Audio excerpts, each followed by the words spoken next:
آرامگاه سلطان محمود غزنوي. نن د سلطان محمود غزنوي آرامگاه ته راغلی ما د غزني تاریخي ولایت ته. سلطان محمود غزنوي په اړوند باندې په کتابونو کې لوستي و چې بودشیکانو یو لوی امپراتور تر هنده پورې او تر ایرانه پورې او تر اصفهانه پورې او تر سمرقنده پورې د امپراتوري وه.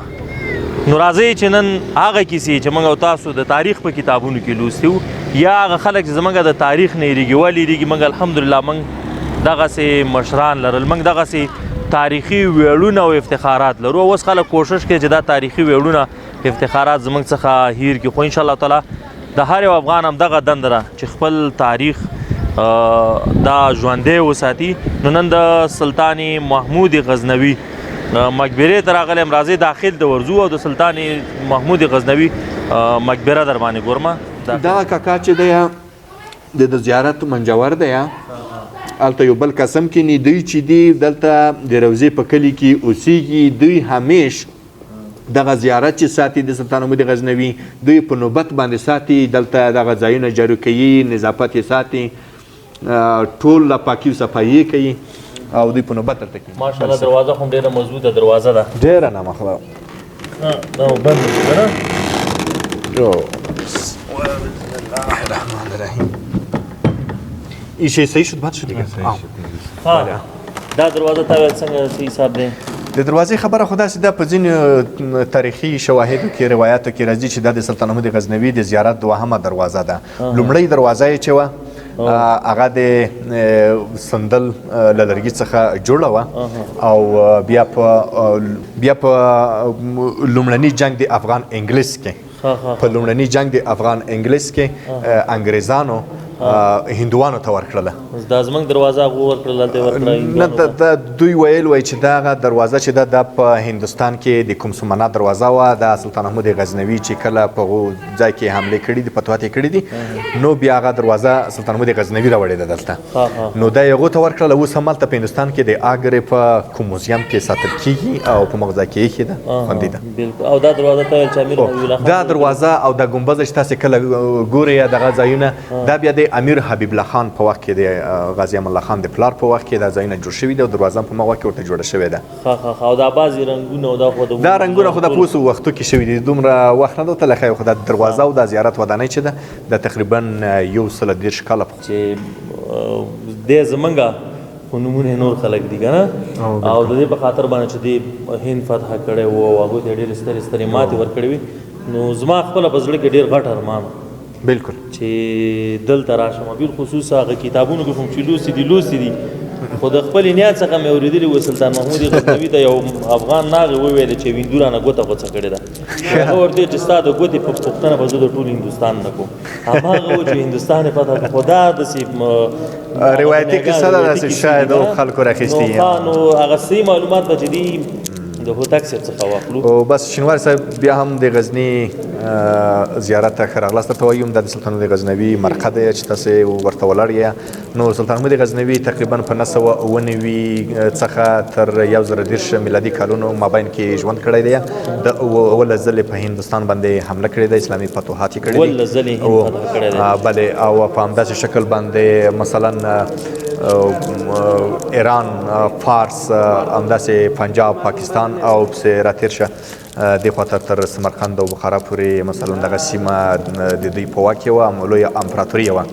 دغه زیارت چې تاسې ګورئ په دې ځای کې یو وخت کې د فیروزه قصر دی یا فیروزه ماڼۍ په نامه باندې دوی خپله ماڼۍ درلودله چې همدلته مثلا د ژوند کولو زندگی دلته کوله. او دغه ځای هم چې دی یو بل باغ په دې ځای کې چې هغه هم د فیروزه باغ په نامه باندې یادېدلو.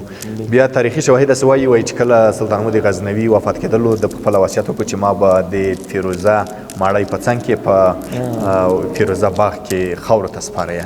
د هغه وخت خلکو دلته په فیروزه باغ کې خاورو ته سپارلی دی او دا زیارت دی. بلکل. ډېره مننه. دلته که ګورو په دې منځ کې داسې یو پرده پرته ده که نه، اخوا د زنانو ځای دی او دې خوا د نارینهو ځای دی. تاریخي روایت په افغانستان کې بالعموم خلک زیارتونو ته ځي یو زیارت ته په یو نوم بل زیارت ته په بل نوم دلته خلک چې راځي لکه زیاتره وایي چې ته به مې نیسي هغلته ځم باد مې نیسي دلته ځم دلته په کوم نوم راځي که نه دلته صرف دغه تاریخي لحاظ د دې په تاریخي لحاظ دا خو یو ستر مجاهد او یو داسې دی چې موږ تاسو که تاریخ ته نظر وکړو په اسلامي فتوحاتو کې پخپله سلطان محمود غزنوي یو مخکښ کس تېر شوی دی او همداسې دوی دلته ځینې د اهل طریقت او تصوف وال کسان راځي دلته دوی وایي چې مثلا دلته موږ باندې یو رقم تاثیرات راځي ځکه دغه سلطان محمود غزنوي خپله داسې یو کس و چې د درود شریف مثلا ډېر لوستی دی ذکر یې ډېر کړی دی خدای پاک یعنې ډېر کسان راځي بهرني سیلانیان چې راځي د دیدن په خاطر باندې راځي هغه د دې په خاطر چې دا یو امپراتور تېر شوی دی د غزنویانو د دورې او نور کسان یې زیارت ته راځي او دعا ورته کوي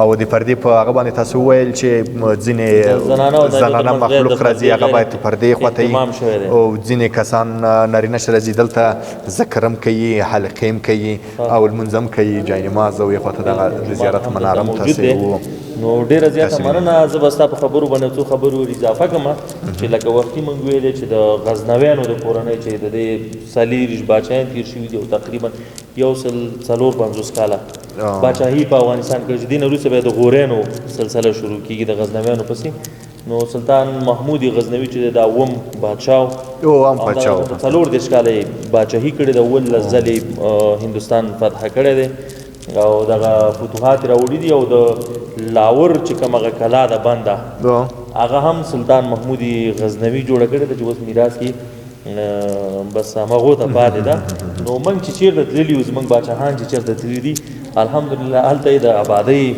نښې پرېښي بله هوتک صاحب خبرو کې به وروسته راشي چې وایي د دې انګریزانو یو دروازه وتښتوله بالاخره دغې ته هند ته یې وړې ده چې اوس هم د هند په کوم ځای کې موجوده ده په د اګري موزیم کې موجوده ده د سندل څخه جوړه ده کله موږ باچاهي کړې د نورو ځایونو ته چې تللي هلته موږ ترقي او پرمختګ ور وړی دی جوړول مو کړي دي ورانول هم نه دي جوړول مې کړي چې سلطان محمود غزنوي څو وفات شوی دی څو کاله وړاندې 1013 کال کې وفات شوی دی نو 1013 کال کې وفات شوی دی اوس 2024 دی که نه نو تقریبا چې 1000 کاله وړاندې موږ آبادي جوړه کړې ده اوس هم شته هغه دروغجن آبادي نه دي چې د شګو ډېري جوړ کړه او جالونو کې بند کړه چې ځي هغه هم ځان سره وران کړه نو ماشاءالله راځئ دلته نور هم تم کېږو که بل ځای ته ځو او د دغه ځای نه به که خیر و موږ او تاسې روانېږو د سلطان مسعود د دریم سلطان مسعود منار ته ځو او هغه ځایونه ګورو